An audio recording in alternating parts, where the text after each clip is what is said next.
I am currently Vice Minister of the Ministry of Industry, Commerce, and SMEs of the Dominican Republic.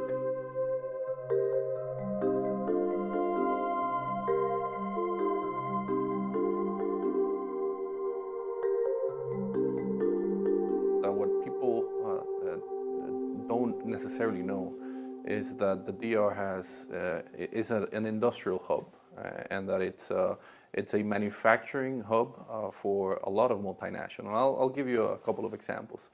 In the DR, we have 8 of the top 30 medical device companies of the world operating and have an operating base from the DR. And we are the 3rd largest medical device export in Latin America, only surpassed by Mexico and Costa Rica. We are the 2nd largest Latin American exporter of candles. Most of the candles that you see in most of the stores here in the US come from the Dominican Republic. But the DR, it's a small island, but has 9 international airports and 12 international seaports. And one of those seaports, which is DP World Caucedo, if it's top 10 in the Latin America, but if you take this port and put it in the US, it would be the top 7th port, the largest port in the US. So it just shows you the dimension and the extent of what we have in the Dominican Republic. We're seeing a lot of potentials on nearshoring, specifically in the sectors of medical devices, as I mentioned, electrical components, plastics, and also on textiles. We're seeing a lot of interest in textiles. We're seeing a lot of increase in investments going into those sectors, and evidently also logistics. We're seeing a lot of companies use our country as a logistics hub to be able to source not only the Caribbean basin, but also going into the US, Europe, and other countries in South America.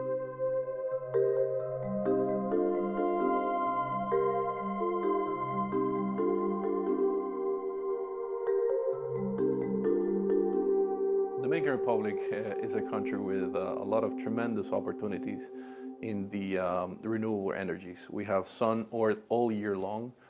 We have definitely places within the Dominican Republic which is very prone for harnessing wind to produce electricity, but we're still very dependent on imports of primarily fossil fuels. And our current government, the President Abinader, has been very adamant in modifying the matrix, the electricity matrix within the Dominican Republic, and not only on the producing side, but also on the transmission side. And also, we've been working very hard towards shifting to more dependency also on natural gas. There's a lot of different investments going on with the U.S. multinationals and other companies that have gone into the Dominican Republic to invest in the infrastructure of natural gas. The current government has been very, very focused on doing that, also on increasing the different incentives that we provide to companies that come into our country and are willing to make investments, not only in terms of the manufacturing investments that we want, but also in doing those manufacturing investments while also focusing on greener and more sustainable and energy dependency.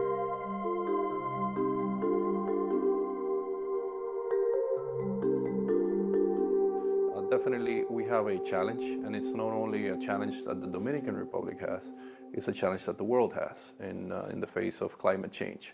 And we are signatures of the Paris Accord.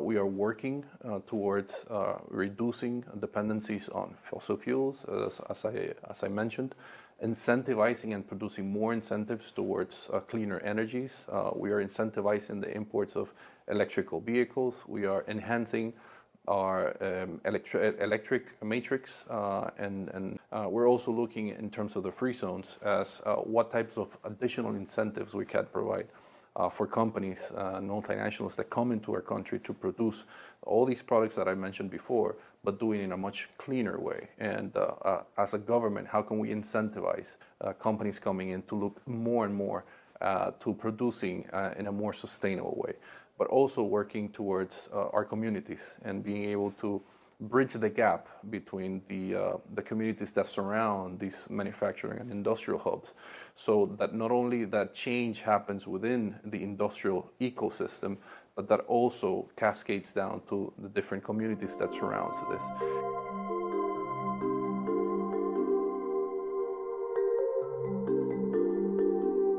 The Alliance for Development and Democracy is something that we are seeing that is an example for the rest of the region, that three like-minded countries, countries that share the same values, democratic values, that we're fighting against corruption, that we have an incredible potential in terms of trade. And this, just as a fact, if we put our three countries together, we would be the third largest trading partner to the US, only surpassed by Mexico and Brazil, which each have upwards of 250 million people, while our three countries collectively have 20 million people. So that shows the potential that we have as three countries working together.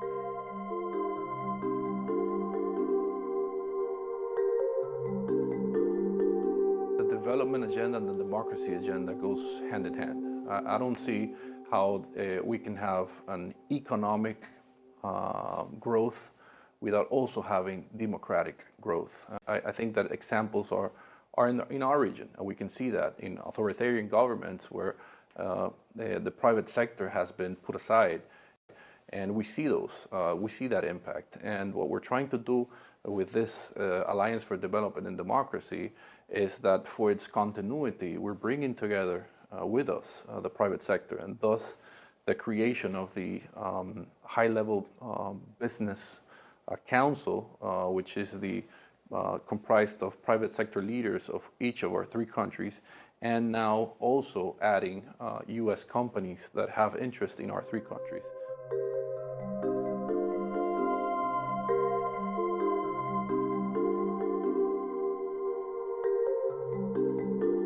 Experiences such as this, and platforms such as this, and conversations such as the ones that we're having prepare us definitely for us to be able to take the most out of the upcoming 9th Summit of the Americas. And I think that evidently the success of the summit, I think for us is directly linked to the success that we've had here during this 3-day visit.